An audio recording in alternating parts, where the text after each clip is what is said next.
Всем привет! Сегодняшняя обучалка будет посвящена тому, как делать фонтан. Что же такое фонтан?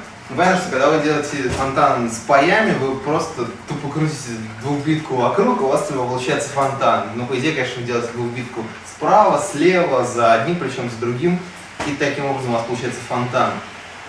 С веерами это на самом деле не всегда удобно делать именно в такой последовательности, и порою, наверное, удобнее добавить какой-то лепесток или наоборот убрать. В принципе, есть куча путей сделать нечто похожее на фонтан. Вы можете делать это как-то довольно быстро, типа такой вот трехлепестной фонтан, скажем. Можете делать это как-то долго, и делая все равно лепестки. Я долго думал, какой из способов объяснять, но в конце концов остановился на одном, потому что этим способом, который, кстати, не совсем правильный, также можно будет научиться делать такой скользящий фонтан, который выглядит примерно так. Поэтому мне кажется, что это наиболее прогрессивный метод. Выглядит это все примерно вот так.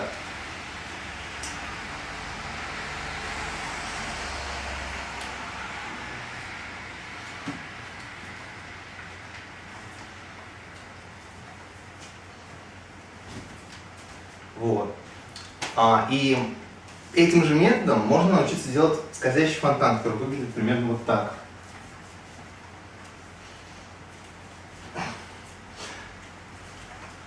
Скользящий фонтан, мне кажется, не фонтан, но все-таки это, мне кажется, наиболее приближенно к тому, что люди делают на паях.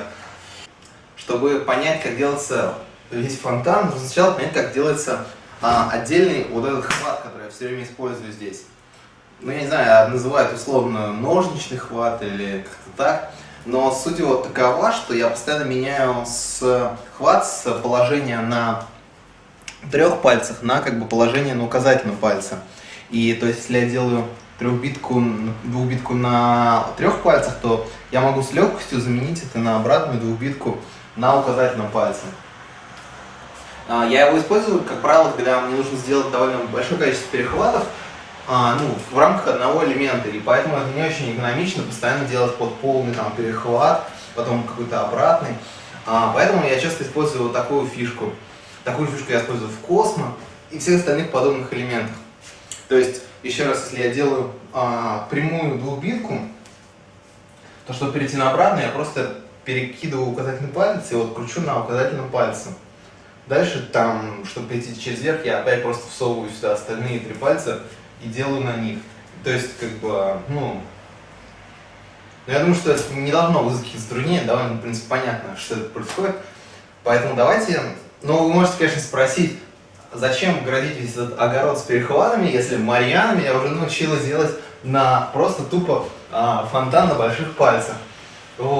Действительно, вы можете научиться делать вот этот фонтан без каких-то специальных приемов, просто перейти на большие пальцы, вот так вот, пробовать везде. Просто я перехожу здесь на большие пальцы, вот таким вот образом, и дальше я выхожу обратно.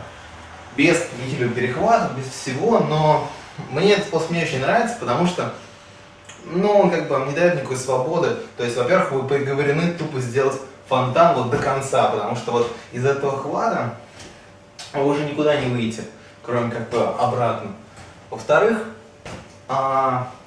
действительно вам приходится выворачивать руки, и, наверное, отсюда не видно, но вообще я делаю довольно криво, и плоскость у меня здесь ужасная.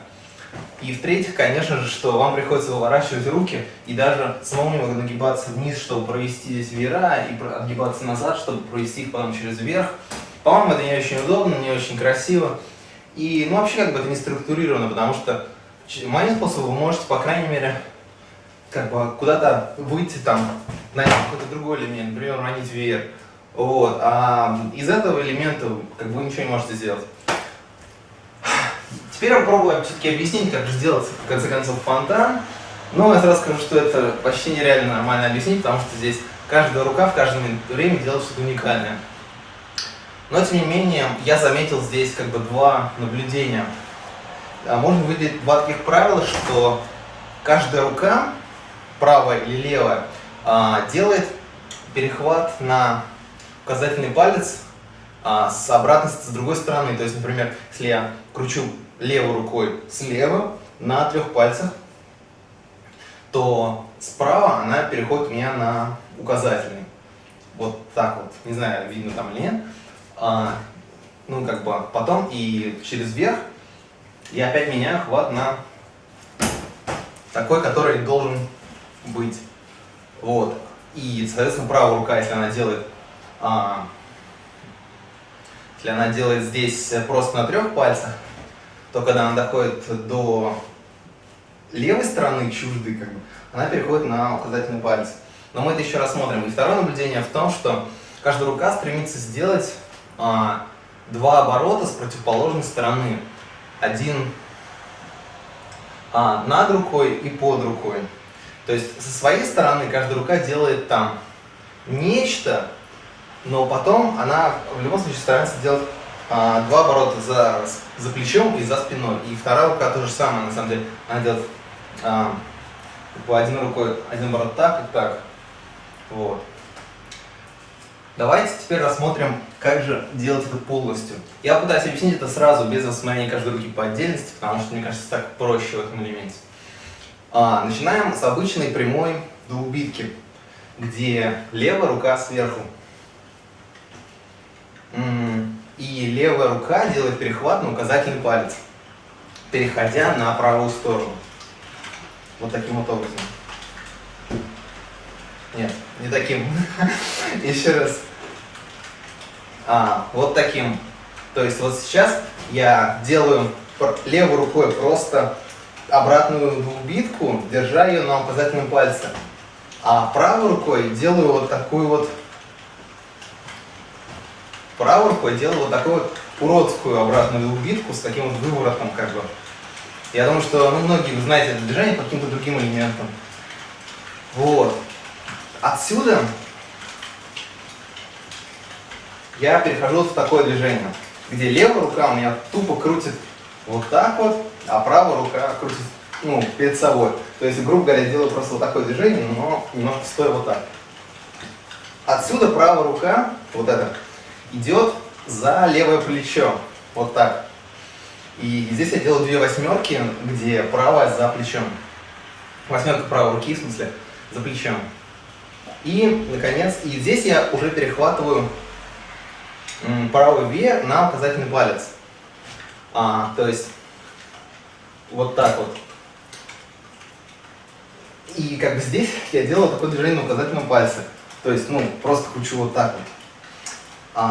Вот в таком вот моменте. Но поскольку это происходит буквально полсекунды, то это все происходит достаточно быстро. То есть я не испытываю каких-то проблем с этим кручением на указательный палец. Хотя, конечно, мне этот момент не очень нравится. Возможно, в будущем я придумаю что-то получше. Вот. Как попробую показать еще раз. Например, со спины. Прямая восьмерка. Переход на указательный палец с левой рукой. Такая вот вывернутая восьмерка. Такая штука. 2 восьмерки. И переход на указательный палец. Вот такой вот. Вот. Еще раз. Попробую медленно.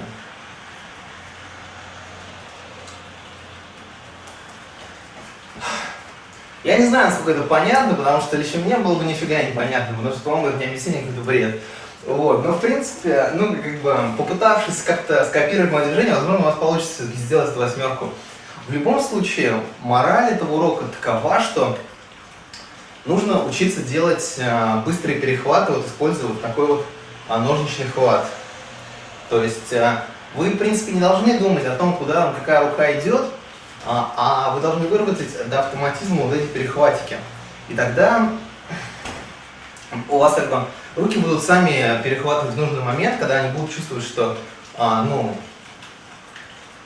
скажем так, веер приближается к какому-то стопору, когда у вас больше не может выдвинуть рука, у вас руки будут сами делать перехваты, и вы не будете париться по этому поводу. В принципе, именно так я и научился делать этот элемент. Я никогда не думал, как бы дальше сделать. Я просто тупо начал копировать скользящую двухбитку с паев. Вот таким вот образом. Ну и каким-то образом у меня в конечном итоге получилось.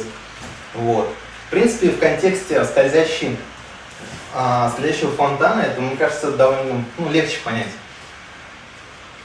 Потому что каждая рука проходит над рукой, под рукой, над рукой, над рукой, под рукой, над рукой. Примерно так. Ну вот. Но это уже немножко другая тема.